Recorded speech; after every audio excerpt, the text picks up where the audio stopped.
Case अब और गहरा होता जा रहा है। हर नया क्लू एक नया मोड़ लेकर आता है, मगर हर मोड़ के साथ कंफ्यूजन और भी बढ़ रहा है। वेलोनी की जिंदगी के राज धीरे धीरे सामने आ रहे हैं, मगर क्या ये राज उसकी मौत का जवाब देंगे या फिर ये कहानी को और भी उलझा देंगे। वदंडी के पिछले एपिसोड में हमने देखा कि विवेक को अब तक ये पता नहीं चला है कि वेलोनी अपने कत्ल के दिन सेबास्टियन से मिलने गई थी। तो बिना वक्त गवाए आगे की कहानी के बारे में बात करते हैं, मगर शुरू करने से पहले मैं रिक्वेस्ट करूंगा कि आप हमारे चैनल को सब्सक्राइब जरूर करें और कमेंट्स में अपनी राय बताएं। ओत्तापारे की बूढ़ी औरत को गिरने की वजह से चोट लग गई, मगर चोट से ज्यादा परेशान वो इस बात को लेकर थी कि उसे हर जगह अब वेलोनी की आत्मा नजर आने लगी है।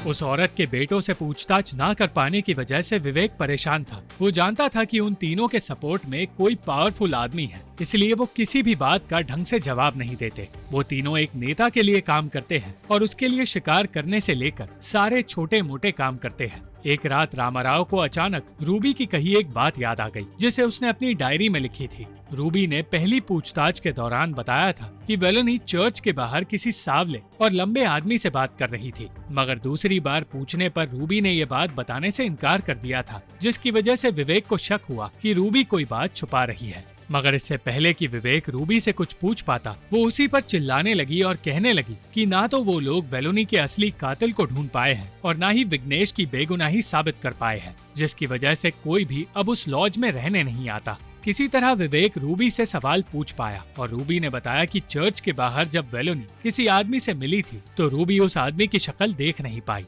वेलोनी ने भी उस आदमी के बारे में कुछ भी नहीं बताया। रूबी उससे नाराज तो थी, पर वेलोनी को कोई फर्क नहीं पड़ा था और वो अपनी आंटी के घर जाने के लिए तैयारी करने लगी। रूबी ने वेलोनी से कहा था कि उसे विघ्नेश को साथ ले जाना चाहिए, मगर वेलोनी ने विघ्नेश को साथ चलने के लिए कहा ही नहीं था। इसके बाद रूबी ने बताया कि वेलोनी सेबास्टियन नाम के एक राइटर से बातें किया करती थी और विवेक अब सेबास्टियन का नंबर ढूंढने लगा। नंबर मिलते ही उसने उससे बात करने की कोशिश की, मगर सेबास्टियन ने कॉल कट करके अपना फोन स्विच ऑफ कर दिया। विवेक ने फैसला किया कि वो सेबास्टियन से मिलने खुद उसके घर कोयम्बतूर जाएगा, मगर बीच रास्ते उसे कॉल करके सेबास्टियन ने उसे कन्याकुमारी में मिलने बुलाया। सेबास्टियन ने विवेक को अपने और वेलोनी के रिश्ते के बारे में बताया, जो कि ना तो खून का रिश्ता था और ना ही कोई घिनौना रिश्ता था। सेबास्टियन रूबी के लॉज में ठहरा हुआ था जब उसकी मुलाकात वेलोनी से हुई और उन दोनों के बीच दोस्ती होते ही उनका पिता और बेटी जैसा रिश्ता बन गया। वेलोनी उससे अपने दिल की बातें शेयर किया करती थी, क्योंकि वो रूबी से कभी बात नहीं कर पाती थी।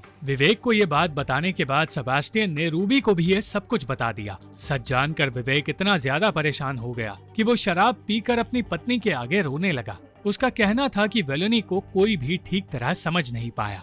हर कोई सिर्फ उसके कैरेक्टर पर सवाल उठाना चाहता था। विवेक अब ये नहीं जानना चाहता था कि वेलोनी को किसने मारा, बल्कि वो सिर्फ ये जानना चाहता था कि आखिर वेलोनी के दिल में क्या था, और इस बात ने उसकी पत्नी का दिल तोड़ दिया। वो नाराज होकर अपने मायके चली गई और सबसे कहने लगी कि विवेक को किसी और लड़की से प्यार हो गया है। दूसरी ओर ओत्तापारे में बीमार बूढ़ी औरत के बेटे शिकार के लिए जा रहे थे। उन्होंने एक लड़की को उस औरत का ख्याल रखने की जिम्मेदारी दी, मगर उस रात अचानक उसे फिर एक बार वेलोनी नजर आने लगी और डर के मारे वो औरत ये कहने लगी कि अब वो सबको सारा सच बता देगी। इस बूढ़ी औरत का सच आखिर क्या है, ये हम अगले एपिसोड में जानेंगे। Thank you for watching this video. अगर आपको ये वीडियो पसंद आई तो इस वीडियो को लाइक, शेयर और इस वीडियो पर कमेंट जरूर करें और इस चैनल को सब्सक्राइब करना मत भूलना।